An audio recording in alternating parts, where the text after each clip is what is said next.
నమస్తే beautiful people. ఒక పక్క టైం అయిపోతుందనే కంగారు లేకుండా టీవీ చూస్తూ కర్బూజా జ్యూస్ అయితే తాగేసా.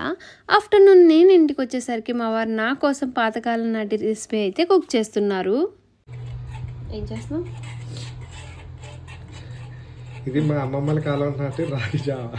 రాగి జావా? రాగి జావా అలా చేస్తావా? ఎవరి కోసం చేస్తున్నావు? నీకోసం రెసిపీ. ఇలా కలపాల దాన్ని, ఎందుకంటే ఇలా గడ్డలు గడ్డలుగా అవ్వకుండా ఉండటానికి ఇలా కలుపుకోవాలి. అయితే గ్యాస్ ఆన్ చేసిన చూడు, ఇది కదా హైలైట్.